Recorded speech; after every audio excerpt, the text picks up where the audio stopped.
고통 없는 삶이 가능할까요? 대부분의 사람들은 고통을 피하려고 노력하지만 쇼펜하우어는 고통이 삶의 필수적인 일부라고 말했습니다. 오늘은 쇼펜하우어의 철학을 통해 고통의 본질을 이해하고 이를 어떻게 다뤄야 하는지에 대한 실질적인 해법을 이야기해 보겠습니다. 쇼펜하우어는 고통을 단순히 피해야 할 것이 아니라 인간 삶의 필수적인 부분이라고 보았습니다. 그는 이렇게 말했죠. 삶은 고통과 결핍의 연속이다.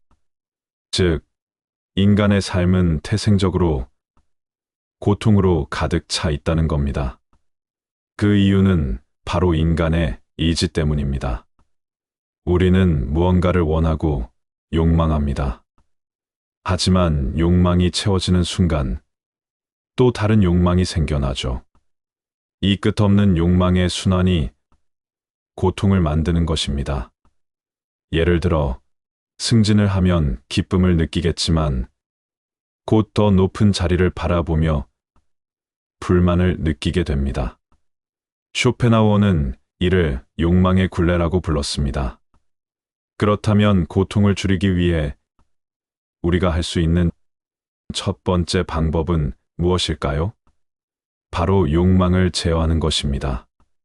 쇼펜하우어는 우리가 욕망을 줄이고 단순한 삶을 살아야 한다고 강조했습니다. 그는 이렇게 말했죠.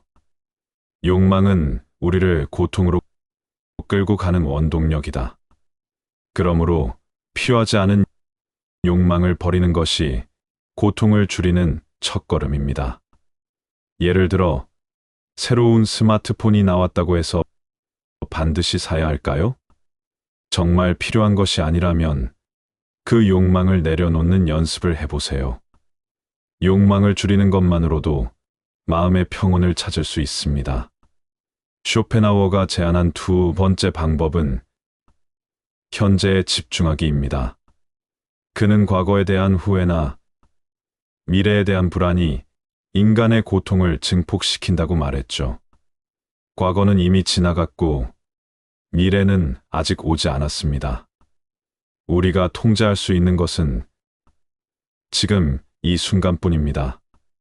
예를 들어 친구와 커피 한 잔을 마시는 지금 이 순간에 집중해 보세요. 과거에 대한 후회나 미래에 대한 걱정을 멈추고 현재의 소소한 즐거움을 느껴보는 것이 중요합니다.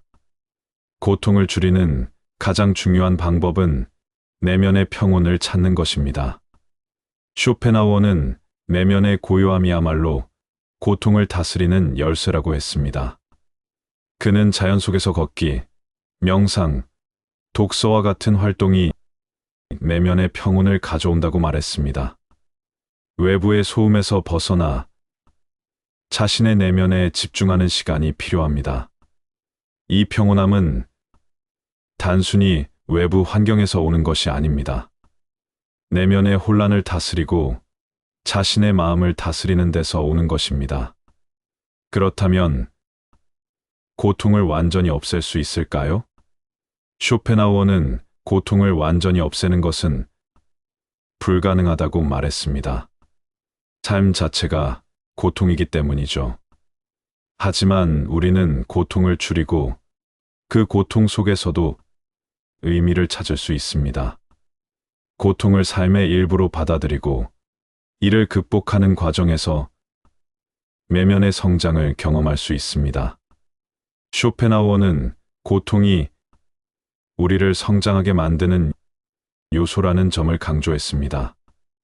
그는 고통 속에서 의미를 찾고 그것을 통해 자신을 더 단단하게 만들어야 한다고 말했죠. 고통 없는 삶은 불가능할지 모릅니다.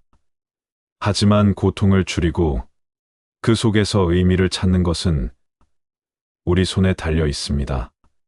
쇼펜하우어의 철학을 통해 삶의 고통을 조금 더 가볍게 만드는 방법을 실천해 보세요.